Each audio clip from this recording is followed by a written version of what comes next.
اعوذ باللہ من الشیطان الرجیم بسم اللہ الرحمن الرحیم ومن شر حاسد اذا حسد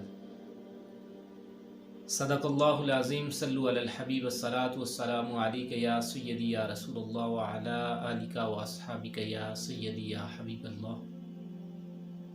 معزز سامعین و ناظرین، السلام علیکم ورحمۃ اللہ وبرکاتہ۔ معزز سامعین، رب قدوس نے قرآن کریم میں ارشاد فرمایا وَمِن شَرِّ حَاسِدٍ اِذَا حَسَد، اور حسد کرنے والے کے شر سے جب وہ حسد کرنے لگے۔ احباب ذی وقر، قرآن کریم میں کئی مقامات پہ حسد کا تذکرہ آیا اور احادیث مبارکہ میں بھی جا بجا حسد سے باز رہنے کی تلقین فرمائی گئی۔ حسد کہتے کس چیز کو ہیں؟ حسد کہتے ہیں کسی کو خوشحالی میں دیکھ کر جل جانا، کسی کی عزت دیکھ کے جل جانا، کسی کی شہرت دیکھ کے جل جانا، یا کسی کا مال و دولت دیکھ کے جل جانا، کسی کی دین میں برتری دیکھ کے جل جانا، اور پھر یہ تمنا اور خواہش کرنا کہ وہ نعمت اس سے زائل ہو جائے اور مجھے مل جائے۔ اور ایک صورت جو بہت ہی بدتر صورت ہوتی ہے وہ یہ ہے کہ اسے نعمت اس سے زائل ہو جائے، مجھے ملے نہ ملے، میرے نصیب میں ہو نہ ہو، لیکن اسے یہ نعمت نہ ملے، تو یہ چیز حسد کہلاتی ہے۔ حسد بذات خود انتہائی بری چیز بھی ہے اور یہ بہت سی برائیوں کا سبب بھی ہے۔ قرآن کریم اگر ہم دیکھیں تو اللہ رب العالمین نے جہاں پہ ابلیس کو بلکہ سب فرشتوں کو حکم دیا کہ آدم علیہ السلام کو سجدہ کرو، تو وہاں ابلیس نے حسد کی بنا پہ سجدہ کرنے سے انکار کر دیا کہ مجھے آگ سے پیدا کیا گیا، آدم علیہ السلام کو مٹی سے پیدا کیا گیا، میں ان سے بہتر ہوں۔ اور اس حسد کی بنا پر کہ اللہ رب العالمین نے انسان کو اشرف المخلوقات بنا دیا ہے اور آدم علیہ السلام کو اپنا نائب اور خلیفہ بنا کے بھیج رہے ہیں، اس حسد کی بنا پہ اس نے آدم علیہ السلام کو سجدہ نہیں کیا۔ پھر اگر ہم دیکھیں تو اللہ رب العالمین نے فرمایا کہ ان کو حابیل اور قابیل کا قصہ سنائیے کہ حابیل اور قابیل آدم علیہ السلام کے دو بیٹے ہیں، آپس میں بھائی ہیں، دونوں نے اللہ کی بارگاہ میں قربانی کی، حابیل کی قبول کر لی گئی اور قابیل کی قبول نہیں ہوئی۔ تو قابیل نے اس حسد کی بنا پر اپنے بھائی سے کہا کہ میں اللہ کی قسم تجھے قتل کر دوں گا، اور پھر اس نے قتل کر دیا اور مارا مارا پھرتا رہا۔ پھر اللہ رب العالمین نے یوسف علیہ السلام کا قصہ بیان کیا کہ یوسف علیہ السلام اور ان کے بھائیوں کو یوسف علیہ السلام سے حسد ہو گیا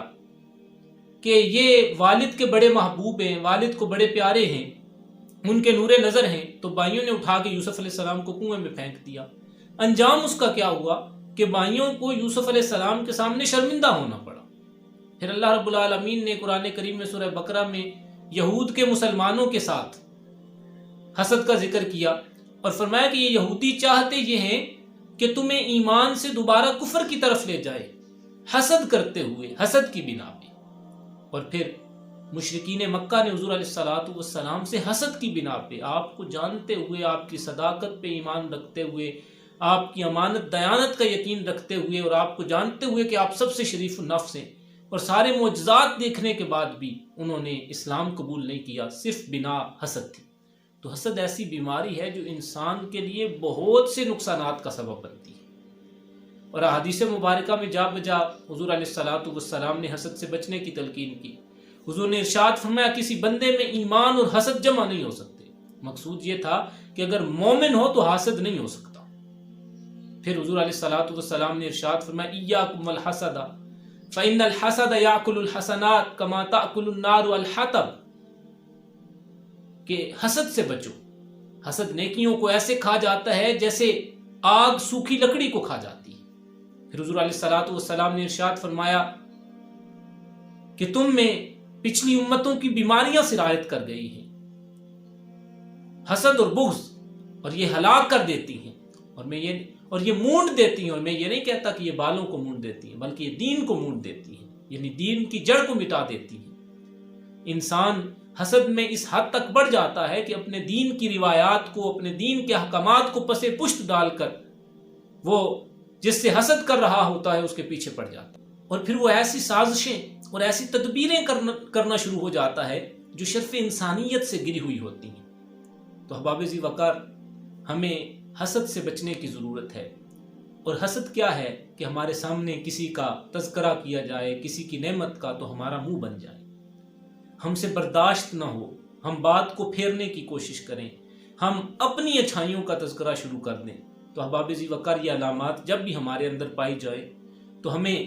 فوراً آگاہ ہو جانا چاہیے کہ اس کا انجام بہت برا ہے، اور ہمیں استغفار کرنا چاہیے، ہمیں اللہ کی بارگاہ میں معافی طلب کرنی چاہیے، اور حسد کے انجام پہ غور کرنا چاہیے کہ حسد کا انجام کیا ہے، تاکہ ہم حاسدین کی صف میں شامل نہ ہوں۔ اور اگر ہم سے کوئی حسد کرے تو اس کے جواب میں سازشیں کرنے، تدبیریں کرنے یا حسد کرنے کی ضرورت نہیں ہے، بلکہ اس کے جواب میں یہ آیہ مبارکہ کا ورد کر لے، بلکہ سورہ فلق کا ورد کرتا رہے، وَمِن شَرِّ حَاسِدٍ اِذَا حَسَدَ، اور اپنے رب سے پناہ مانگتا رہے۔